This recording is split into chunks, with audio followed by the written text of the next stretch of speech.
तो हेलो दोस्तों, नमस्कार दोस्तों। जैसा कि आप लोग जानते हैं कि हर एक एग्ज़ाम में पूछे जाने वाला प्रश्न जो है आप लोग के बीच में शामिल करके रखता हूँ।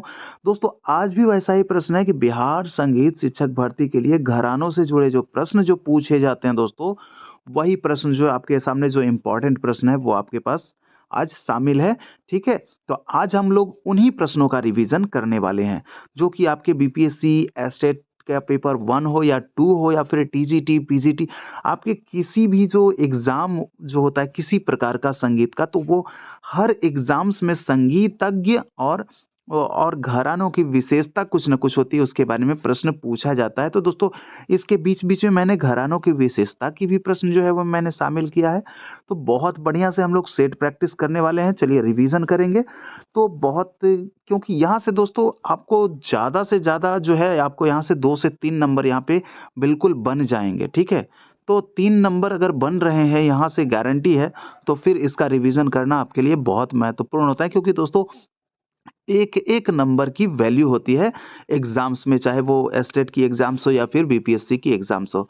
तो बहुत इम्पोर्टेंट प्रश्न रहने वाला है। चलिए हम लोग शुरू करते हैं, लेकिन दोस्तों आपको एक चीज़ कहना चाहेंगे, चैनल पे नए हैं या पुराने हैं, चैनल को सब्सक्राइब नहीं किया है तो चैनल को सब्सक्राइब कर लीजिए फटाफट, उसके बाद फिर नोटिफ़िकेशन को ऑल कर लीजिए। अब आइए चलते हैं हम लोग रिवीज़न पे, ठीक है?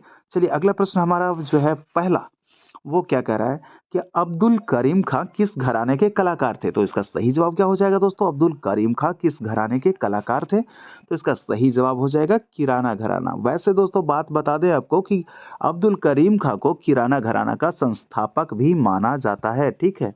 संस्थापक। अब्दुल करीम खां को किराना घराना का संस्थापक भी माना जाता है। चलिए अब अगला प्रश्न है दूसरा नंबर की आगरा घराने के संस्थापक किन्हें माना जाता है? तो आगरा घराने की बात करें तो वो हो गए हाजी सुजान खां, जो है वो आपके आगरा घराने के संस्थापक माने जाते हैं। कौन? हाजी सुजान खां, ठीक है। चलिए अगला प्रश्न है 3 नंबर का प्रश्न है कि अलादिया खां के घराने का नाम बताइए। तो अलादिया खां जो थे वो आपके किस घराने से थे? वो आपके जयपुर घराने से संबंध रखते थे। कौन? अलादिया खां। कहाँ से? जयपुर घराने से। अलादिया खां जो है वो आपके जयपुर घराने से। और अगला प्रश्न है मोहम्मद अली खां किस घराने के कलाकार थे? तो मोहम्मद अली के बारे में बताना है, तो मोहम्मद अली जो है वो आपके पटियाला घराना के कलाकार थे। इनका संबंध किस घराने से है?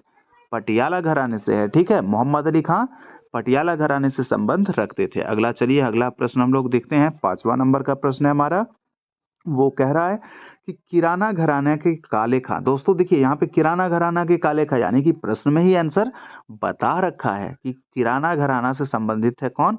काले खां। और अगर काले खां के बारे में पूछा जाए तो किस घराना से? तो काले खां किराना घराना से, ठीक है।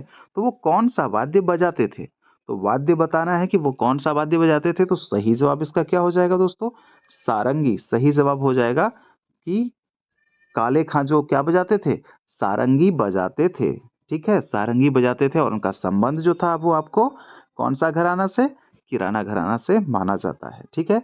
अगला प्रश्न है सिद्धेश्वरी देवी किस घराने की गायिका है? तो सिद्धेश्वरी देवी जो गायिका हैं, वो किस घराने की है? तो इसका सही जवाब क्या हो जाएगा? इसका सही जवाब हो जाएगा आपका सिद्धेश्वरी देवी के बारे में बनारस घराना। कौन-सा घराना?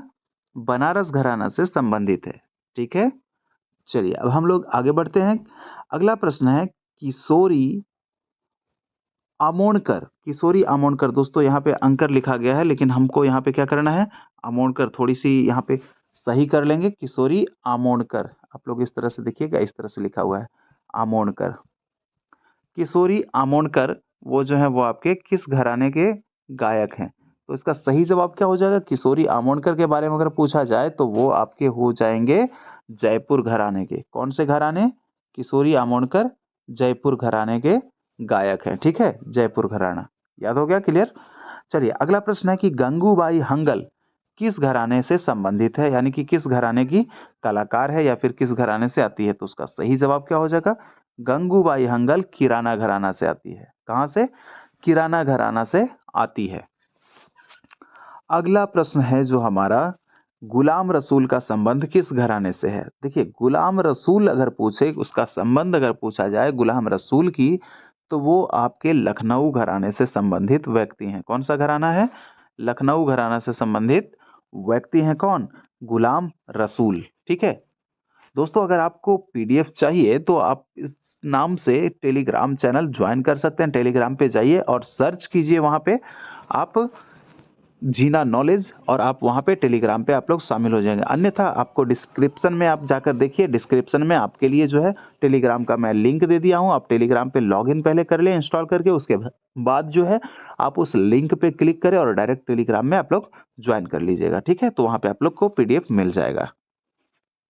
चलिए, अगला प्रश्न है, प्रारंभ में नोम तोम के अलाप की विशेषता किस घराने में थी? तो प्रारंभ में अगर नोम तोम की बात करें तो उसके जो विशेषता जो थी वो घराना कौन सा था? तो वो घराना था आगरा घराना। ठीक है, कौन सा घराना? वो आगरा घराना था। चलिए, अगला प्रश्न है, दिल्ली घराने के प्रवर्तक कौन है? तो दिल्ली घराने के प्रवर्तक दोस्तों अगर बात कर लें तो कहीं कहीं आपको तानरस खां भी देखने को मिल जाता है। तानरस खां, तानरस खां भी देखने को मिल जाता है। ठीक है, तो तानरस खां यहाँ पे तो ऑप्शन में है नहीं हमारे पास, तो इसका सही जवाब इसका क्या देने वाले हैं? सही जवाब इसका हो जाएगा, कहीं कहीं दोस्तों ये भी रहता है आपका उस्ताद सिद्धार्थ खां भी आपका देखा जा सकता है। ठीक है, तो अगर मान लीजिए उस्ताद सिद्धार्थ खां ना हो, तानरस खां वहां पे मौजूद हो, तो आप तानरस खां पे टिक कर सकते हैं। ठीक है, तो चलिए, जैसा कि क्लियर हो गया कि उस्ताद सिद्धार्थ खां जो है वो आपके दिल्ली घराने के प्रवर्तक माने जाते हैं, यानी प्रवर्तक हैं उस्ताद सिद्धार्थ खां।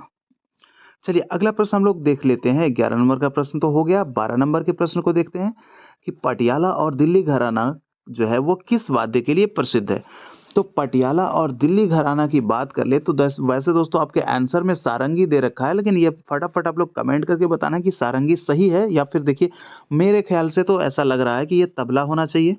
मेरे ख्याल से तो तबला होना चाहिए, क्योंकि देखिए यहाँ पे आपको जो तबला के मुख्य घराने कितने बताए गए हैं? तबला के मुख्य 3 घराने बताए गए हैं, एक पूर्वी और एक पश्चिमी और एक आपका है पंजाब। तो पंजाब, तो पूर्वी में आपके 2 घराने हो गए। ठीक है, पूर्वी में कितने घराने हो गए? पूर्वी में आपके हो जाते हैं, पूर्वी में आपके कौन-कौन से?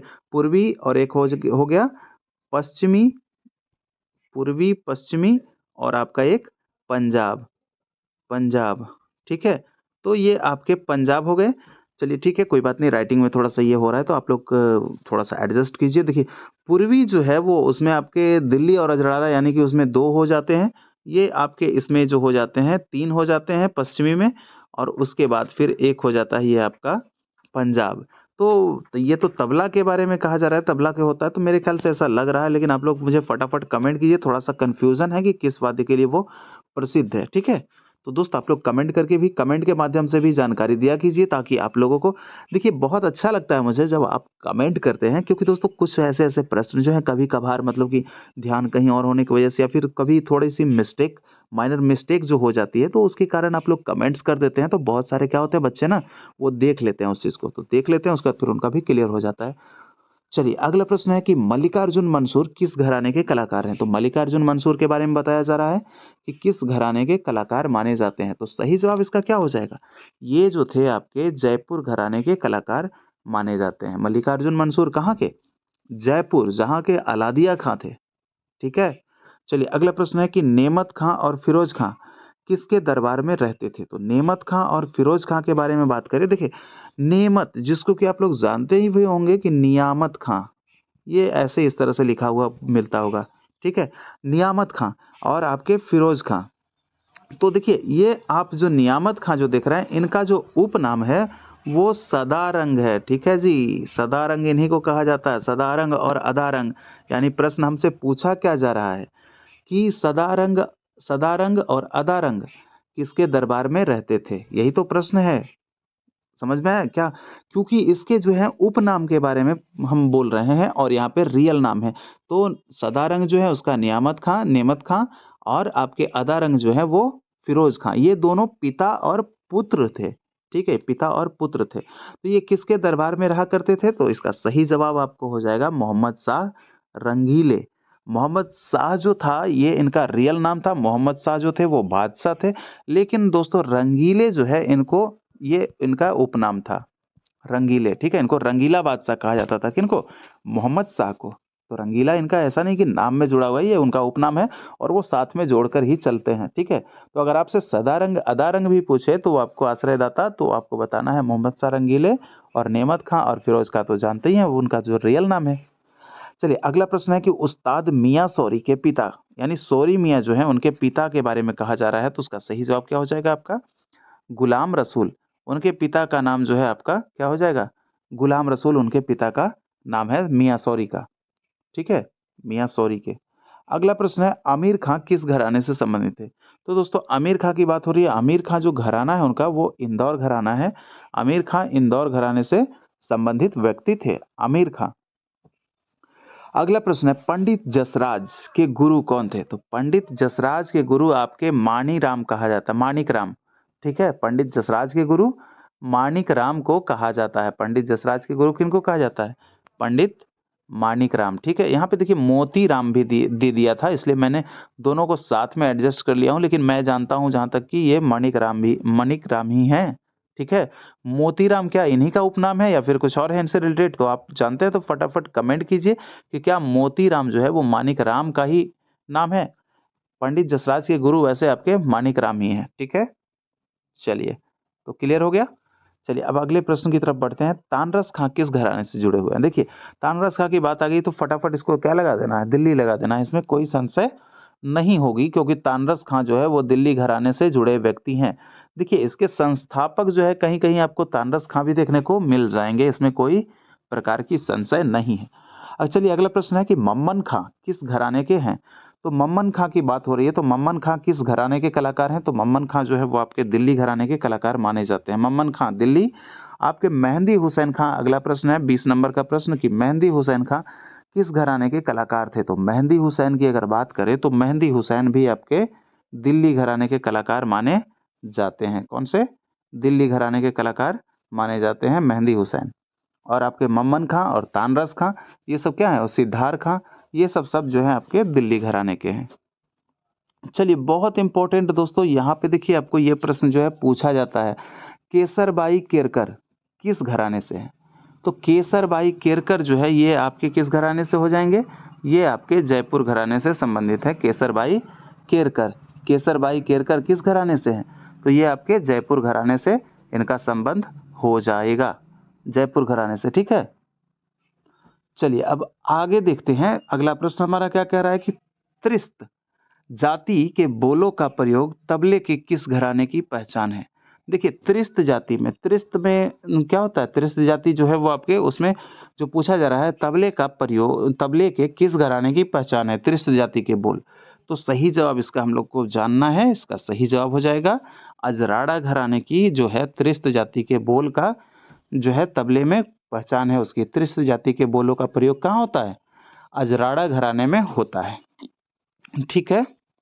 चलिए अगला प्रश्न है हनुमान प्रसाद मिश्र किसके गुरु थे? तो हनुमान प्रसाद मिश्र जो है वो आपके किसके गुरु थे? तो राजन और साजन के, किनके गुरु थे? राजन साजन के गुरु थे हनुमान प्रसाद मिश्र। देखिए राजन मिश्र और साजन मिश्र जो थे ये आपके क्या थे? ख्याल गायक थे। कैसे गायक, क्या गायक थे?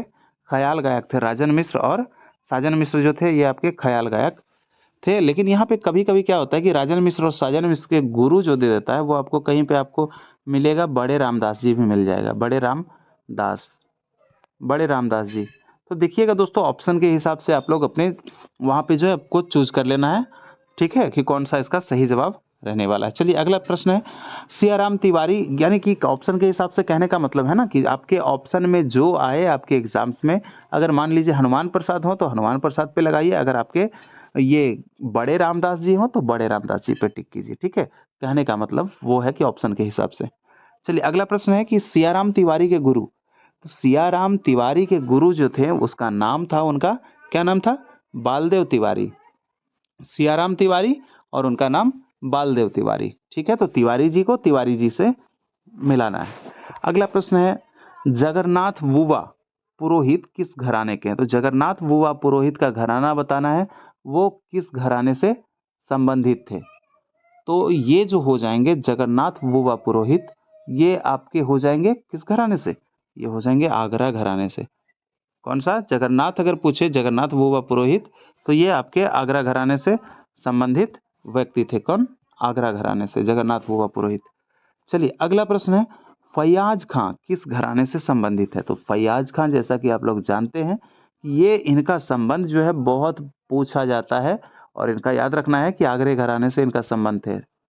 ठीक है, फैयाज खां का संबंध जो है आपका आगरा घराने से है।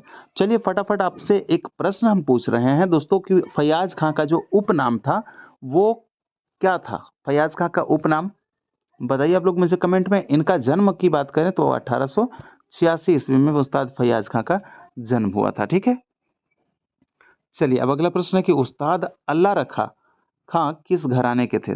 तो उस्ताद अल्लाह रखा के बारे में बात हो रही है, तो इनके जो घराना है उस्ताद अल्लाह रखा, देखिए अल्लाह रखा जो है वो आपके कौन माने जाते हैं?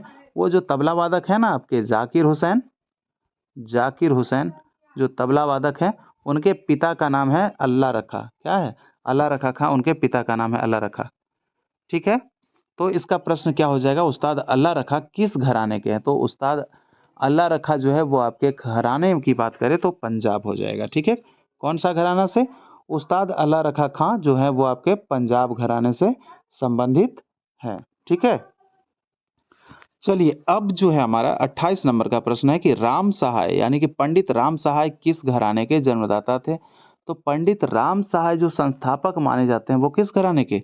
वो आपके बनारस घराने के संस्थापक माने जाते हैं। कौन?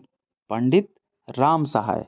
ठीक है, पंडित राम साहब बनारस घराने के जन्मदाता माने जाते हैं। अगला प्रश्न है 29 नंबर का कि अजराड़ा घराने में किस लयकारी का प्रयोग किया जाता है? लयकारी जो होगी, अजराड़ा की जो लयकारी होती है वो कैसी लयकारी होती है? आड़ की लयकारी होती है। कैसी? आड़ की लयकारी होती है। किस घराने में? अजराड़ा घराने में। ठीक है, अजराड़ा घराने में आड़ आड़ की लयकारी होती है। चलिए अब अगला जो प्रश्न है हमारा लास्ट प्रश्न है, राम चतुर मल्लिक राम चतुर मल्लिक राम चतुर मल्लिक का संबंध पूछा जा रहा है कि इनका संबंध किससे है? तो दोस्तों ये बिहार के ही हैं, बिहार के हैं, तो इनका संबंध जो है आपके दरभंगा से है। और बात कर लें हम राम चतुर मल्लिक की, दरभंगा से इनका संबंध है। अगर बात कर लें इनकी राम चतुर मल्लिक की, तो ये आपके ध्रुपद गायक थे। क्या थे? ध्रुपद गायक थे। राम चतुर मल्लिक ध्रुपद गाते थे दरभंगा दरबार में। ठीक है, तो आपको इस तरह से 30 प्रश्न क्लियर हो गया। तो दोस्तों चलिए फटाफट मुझे कमेंट कीजिए कि कैसा लगा आपको यह सेशन, क्योंकि दोस्तों आप लोग जब बताते हैं तो मुझे बहुत अच्छा लगता है। तो सेशन के बारे में आप लोग फटाफट मुझे कमेंट कीजिए कि सेशन आज का कैसा लगा। ठीक है, और साथ ही आपको पीडीएफ चाहिए तो जैसा कि मैंने बता दिया है कि टेलीग्राम पे आप लोग ज्वाइन कर लीजिएगा। आपको लिंक जो है डिस्क्रिप्शन बॉक्स में टेलीग्राम का दे देंगे। अन्यथा अगर नहीं तो आप टेलीग्राम पे जाकर भी जीना नॉलेज सर्च करके उसको ज्वाइन कर सकते हैं। ठीक है, तो चलिए मिलते हैं आपसे अगले सेशन में। जब तक के लिए इजाजत चाहते हैं। जय हिंद, जय भारत। दोस्तों आप लोग बहुत अच्छे से पढ़ें, अपना ख्याल रखें और बहुत ज़्यादा से ज़्यादा अपने पढ़ाई को समय दें। ठीक है, ओके।